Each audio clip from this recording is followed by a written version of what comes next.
আজকে তুফানগঞ্জের অবস্থা যেরকম, রাত্রি 8টার থেকে ঘন ঘন কুয়াশা, রাস্তায় কিছু দেখা যাইতেছে না, সাইকেল চালায় যেতেছি, কি কুয়াশা। সেই জন্য আজকে সব তুলে ধরলাম আপনাদের সামনে। হ্যাঁ, নিমন্ত্রণ হয়ে গেছে, নিমন্ত্রণ হয়ে গেছে।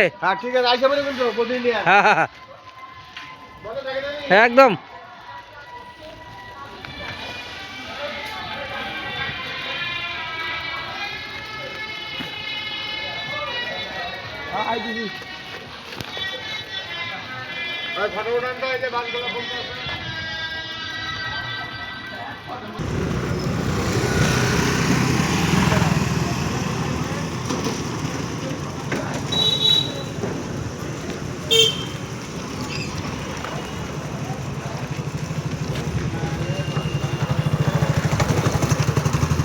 ও দাদা, বদলি নিয়ে আসতে যাবেন, অনেক কুয়াশা, অ্যাক্সিডেন্ট হতে পারে, সাবধানে যাবেন।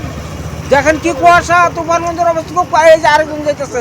সাবধানে যান দাদা, সবার সতর্ক করে দিতেছি, সাবধানে যান, সাবধানে যান।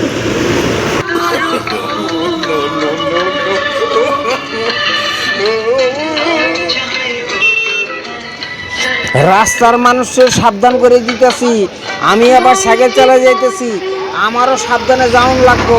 জানি কারণে না লাগাই দেই, তাহলে তো আবার বিপদ, কিলগুতা খাওয়ান লাগবো, আমিও সাবধানে যাবো।